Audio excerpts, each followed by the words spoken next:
ಈ ಒಂದು ಸಮಯದಲ್ಲಿ ನಾವು ವಾಕ್ಯದ ಕಡೆಗೆ ಹೋಗೋಣ. ಈ ಒಂದು ಸಮಯದಲ್ಲಿ ದೇವರು ನಮ್ಮೊಂದಿಗೆ ಆತನ ವಾಕ್ಯದಿಂದ ಮಾತನಾಡುವಂತವನಾಗಿದ್ದಾನೆ ಪ್ರಿಯರೇ. ಹಲ್ಲೆಲೂಯಾ. ಆತನು ನಮ್ಮನ್ನು ಬಲಪಡಿಸುವಂತ ಶಕ್ತನಾಗಿದ್ದಾನೆ. Hallelujah, hallelujah. ಈ ಒಂದು ಸಮಯದಲ್ಲಿ ಲೂಕನ ಬರೆದ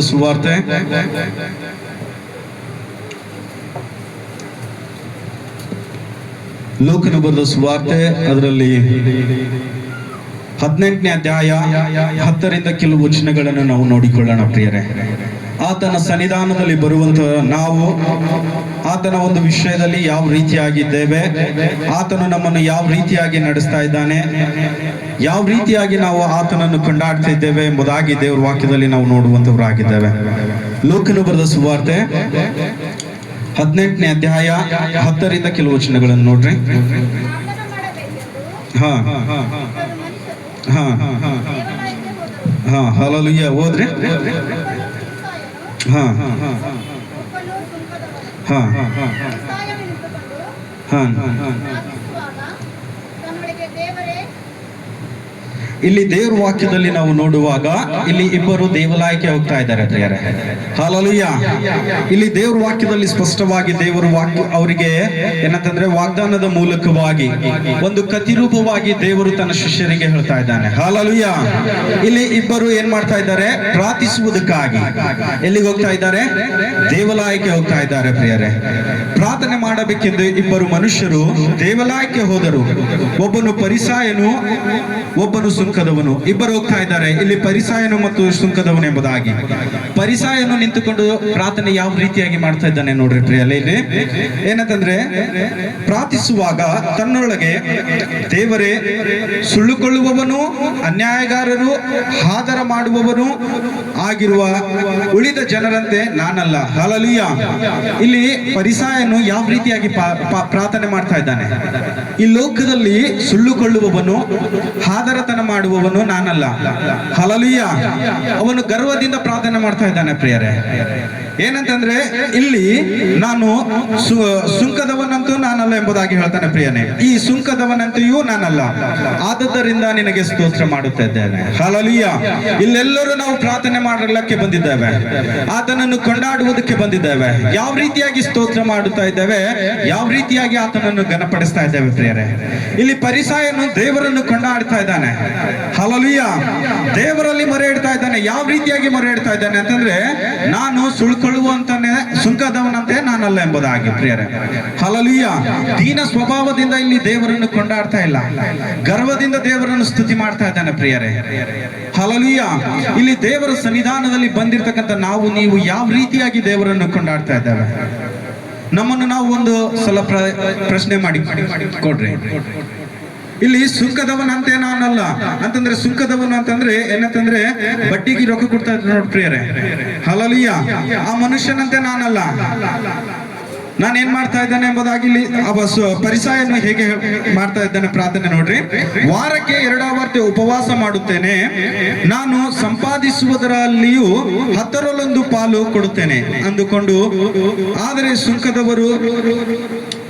ಸುಂಕದವನು ದೂರದಲ್ಲಿ ನಿಂತುಕೊಂಡು ಆಕಾಶದ ಕಡೆಗೆ ಕಣ್ಣೆತ್ತಿ ನೋಡುವುದಕ್ಕೂ ಮನಸ್ಸಿಲ್ಲದೆ ಎದೆಯನ್ನು ಬಡಿದುಕೊಳ್ಳುತ್ತಾ, ದೇವರೇ, ನಾನು ಪಾಪಿಯಾದ ನನ್ನನ್ನು ಕರುಣಿಸು ಎಂಬುದಾಗಿ ಇಲ್ಲಿ ಪ್ರಾರ್ಥನೆ ಮಾಡ್ತಾ ಇದ್ದಾರೆ ಪ್ರಿಯರೇ. ಹಲ್ಲೆಲೂಯಾ. ಇಲ್ಲಿ ಪರಿಸಾಯನ ಯಾವ ರೀತಿಯಾಗಿ ಮಾಡ್ತಾ ಇದ್ದಾನಂತೆ ಪ್ರಿಯರೇ? ನಾನು ವಾರದಲ್ಲಿ 2 ಆವರ್ತಿ, ವಾರದಾಗ 2 ದಿನ ಉಪವಾಸ ಇರ್ಲತ್ತೆ, ದೇವ್ರ ಮುಂದೆ ಒಪ್ಕೊಳ್ತಾ ಇದ್ದಾನೆ ಪ್ರಿಯರೇ. ಯಾವ ರೀತಿಯಾಗಿ? ಗರ್ವದಿಂದ. ವಾರದಾಗ 2 ದಿನ ನಾವು ಉಪವಾಸ ಇರ್ಲತ್ತೆ, ನಾ ಸಂಪಾದನೆ ಮಾಡಿದಾಗ ಕೆಲಸದಿಂದ ಬಂದಿರತಕ್ಕಂಥ ಹಣದಿಂದ 10ರಲ್ಲಿ 1 ಭಾಗ, ದಶಮ ಭಾಗವನ್ನು ನಾನು ನಿನಗೆ ಕೊಡ್ತಾ ಇದ್ದೇನೆ ಅಂತ ಹೇಳಿ ಗರ್ವದಿಂದ ಪ್ರಾರ್ಥನೆ ಮಾಡ್ತಾ ಇದ್ದಾನೆ. ಆದ್ರೆ ಇಲ್ಲಿ ಸುಂಕದವನು ಯಾವ ರೀತಿಯಾಗಿ ಪ್ರಾರ್ಥನೆ ಮಾಡ್ತಾ ಇದ್ದಾನೆ ನೋಡಿ ಪ್ರಿಯರೇ. ಆಕಾಶದ ಕಡೆಗೆ ಕಣ್ಣೆತ್ತಿ ನೋಡುತ್ತಾ, ಮನಸ್ಸಿನಲ್ಲಿ ಎದೆಯನ್ನು ಬಡಿದುಕೊಳ್ಳುತ್ತಾ, ದೇವರೇ, ನಾನು ಪಾಪಿಯಾದ ನನ್ನನ್ನು ಕರುಣಿಸು ಎಂಬುದಾಗಿ. ಹಲ್ಲೆಲೂಯಾ. ಸುಂಕದವನು ಏನ್ ಮಾಡ್ತಾ ಇದ್ದಾನೆ? ನಾನು ಪಾಪಿ ಎಂದು ಒಪ್ಪಿಕೊಳ್ತಾ ಇದ್ದಾನೆ. ನಾವು ಒಪ್ಪಿಕೊಳ್ತಾ ಇದ್ದೀವಿ ಆತನ ಸನ್ನಿಧಾನದಲ್ಲಿ? ಹಲ್ಲೆಲೂಯಾ. ನಾವು ಏನ್ ಮಾಡ್ತಾ ಇದ್ದೇವೆ? ಯಾವ ರೀತಿಯಾಗಿ ಪ್ರಾರ್ಥನೆ ಮಾಡ್ತಾ ಇದ್ದೇವೆ? ಪರಿಸಾಯನ ಹಾಗೆ ಪ್ರಾರ್ಥನೆ ಮಾಡ್ತಾ ಇದ್ದೇವಾ, ಅಥವಾ ಈ ಸುಂಕದವನ ಹಾಗೆ ಪ್ರಾರ್ಥನೆ ಮಾಡ್ತಾ ಇದ್ದೇವಾ? ಈ ಪರಿಸಾಯನ ಹಾಗೆ ಗರ್ವದಿಂದ ಎಲ್ಲವನ್ನು ಜನರ ಮುಂದೆ ನಮಗೆ ತೋರಿಸ್ತಾ ಪ್ರಾರ್ಥನೆ ಮಾಡ್ತಾ ಇದ್ದೇವಾ, ಅಥವಾ ಸುಂಕದವನ ಹಾಗೆ ನಮ್ಮ ಹೃದಯದಲ್ಲಿ ನಮ್ಮ ಆತ್ಮದಿಂದ ದೇವರನ್ನು ಕೂಗ್ತಾ ಇದ್ದೇವಾ? ನಮ್ಮನ್ನು ನಾವು ಪ್ರಶ್ನೆ ಮಾಡಿಕೊಳ್ಳೋಣ ಪ್ರಿಯರೇ. ಇಲ್ಲಿ ಸುಂಕದವನು ಯಾವ ರೀತಿಯಾಗಿ ಪ್ರಾರ್ಥನೆ ಮಾಡ್ತಾ ಇದ್ದಾನೆ? ತನ್ನ ಎದೆಯನ್ನು ಬರಿಕೊಳ್ಳುತ್ತಾ ಇದ್ದಾನೆ ಅಂತ ಪ್ರಿಯರೇ. Hallelujah, hallelujah. ತನ್ನ ಎದೆಯನ್ನು ಬಡಿದುಕೊಂಡು ಏನಂತಂದ್ರೆ, ನಾನು ನಿನ್ನ ಮುಂದೆ ನಿಲ್ಲುವುದಕ್ಕೆ ಯೋಗ್ಯನಲ್ಲ ಎಂಬುದಾಗಿ. ಹಲ್ಲೆಲೂಯಾ. ತನ್ನ ಪಾಪಗಳನ್ನು ಅರಿಕೆ ಮಾಡಿಕೊಳ್ತಾ ಇದ್ದಾನೆ ಪ್ರಿಯರೇ. ಆತನ ಸನ್ನಿಧಾನದಲ್ಲಿ ನಾವು ಬಂದಾಗ, ಆತನ ಸನ್ನಿಧಾನದಲ್ಲಿ ನಾವು ಆತನಿಗೆ ಮೊರೆ ಇಡುವಾಗ ನಮ್ಮನ್ನು ನಾವು ಒಂದು ಸಲ ಪ್ರಶ್ನೆ ಮಾಡಿಕೊಳ್ಬೇಕು ಪ್ರಿಯರೇ. ನಾನು ಯಾವ ರೀತಿಯಾಗಿ ಜೀವಿಸ್ತಾ ಇದ್ದೇನೆ? ನಾನು ಈ ಒಂದು ಸಮಯದಲ್ಲಿ ದೇವರ ಮುಂದೆ ನಿಲ್ಲುವುದಕ್ಕೆ ಯೋಗ್ಯನೋ ಅಲ್ಲ ಎಂಬುದಾಗಿ. ಹಲ್ಲೆಲೂಯಾ. ಈ ಒಂದು ಸಮಯದಲ್ಲಿ ದೇವರನ್ನು ಕೊಂಡಾಡುವುದಕ್ಕೆ ನಾನು ಅರ್ಹನೋ ಅಲ್ಲ ಎಂಬುದಾಗಿ ನಾವು ಒಂದು ಸಲ ಪ್ರಶ್ನೆ ಮಾಡಿಕೊಳ್ಬೇಕು ಪ್ರಿಯರೇ. ಹಲ್ಲೆಲೂಯಾ. ಎಲ್ಲರೂ ಯದ ಪ್ರಕಾರ ಬರುತ್ತಾ ಇದ್ದೀರಿ, ಎಲ್ಲರೂ ದೇವರನ್ನು ಕೊಂಡಾಡ್ತಾ ಇದ್ದೀರಿ, ಎಲ್ಲರೂ ದೇವರನ್ನು ಸೇವಿಸ್ತಾ ಇದ್ದೀರಿ. ಹಲ್ಲೆಲೂಯಾ. ಇಲ್ಲಿ ವಾಕ್ಯವನ್ನು ಹೇಳುವಾಗ ಅಥವಾ ಪ್ರಾರ್ಥನೆ ಮಾಡುವಾಗ ಅಥವಾ ಸ್ತುತಿ ಆರಾಧನೆ ಮಾಡುವಾಗ ಅಥವಾ ಸ್ತುತಿ ಗೀತೆಗಳಿಂದ ದೇವರನ್ನು ಕೊಂಡಾಡುವಾಗ ನಿನ್ನ ಜೀವಿತ ಯಾವ ರೀತಿಯಾಗಿದೆ? ನಿನ್ನ ಜೀವಿತ ಯಾವ ರೀತಿಯಾಗಿದೆ ಪ್ರಿಯರೇ? ನೀನು ಯಾವ ರೀತಿಯಾಗಿ ಜೀವಿಸ್ತಾ ಇದೀಯ?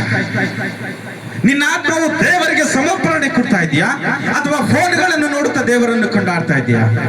ನಿನ್ನ ಆತ್ಮವನ್ನು ದೇವರಿಗೆ ಅರ್ಪಿಸ್ತಾ ಇದೆಯಾ, ಅಥವಾ ಬೇರೆಯವರೊಂದಿಗೆ ಮಾತನಾಡುತ್ತಾ ದೇವರಿಗೆ ಅವಮಾನ ಮಾಡ್ತಾ ಇದೆಯಾ?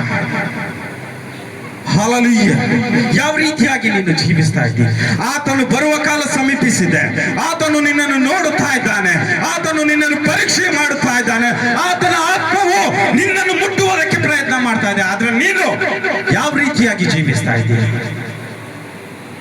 ನಿನ್ನ ಜೀವಿತವು ಯಾವ ರೀತಿಯಾಗಿದೆ? ನೀನು ಆತನ ರಕ್ತದಲ್ಲಿ ತೊಳೆಯಲ್ಪಟ್ಟಿದ್ದೆ, ನೀನು ಆತನ ಅಭಿಷೇಕದಿಂದ ಜೀವಿಸ್ತಾ ಇದ್ದೆ. ಆದ್ರೆ ನಿನ್ನ ಆತ್ಮವು ಎಲ್ಲಿದೆ? ನರಕದಲ್ಲಿ ಹೋಗುವುದಕ್ಕೆ ಬಿಡ್ತಾ ಇದೆಯಾ? ಆದ್ರೆ ನೀನು ಸ್ವರ್ಗಕ್ಕೆ ಹೋಗ್ಬೇಕಾಗಿದೆ ಪ್ರಿಯರೇ. Hallelujah, hallelujah. ದೇವರ ಆತ್ಮದ ವಾಕ್ಯವು ನಿಮ್ಮ ಮಧ್ಯದಲ್ಲಿರುವಾಗ ನೀವು ಅದನ್ನು ಗ್ರಹಿಕೆ ಮಾಡಿಕೊಳ್ತಾ ಇದ್ದೀರಾ, ಅಥವಾ ಲೋಕದಲ್ಲಿ ಬಿಡ್ತಾ ಇದ್ದೀರಾ? ದೇವರು ಈ ಒಂದು ಸಮಯದಲ್ಲಿ ನಿನ್ನನ್ನು ಪ್ರಶ್ನಿಸ್ತಾ ಇದ್ದಾನೆ. ಹಲ್ಲೆಲೂಯಾ.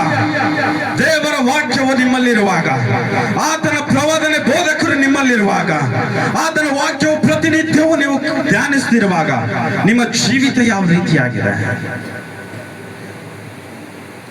ನಿಮ್ಮ ನಡೆನುಡಿಗಳು ಯಾವ ರೀತಿಯಾಗಿವೆ? ಆತನ ರಕ್ತದಲ್ಲಿ ಪಾಲುಗಾರರಾಗ್ತಿದ್ದೀರಿ, ಆದರೆ ನಿಮ್ಮ ಜೀವಿತ ಎಲ್ಲಿದೆ?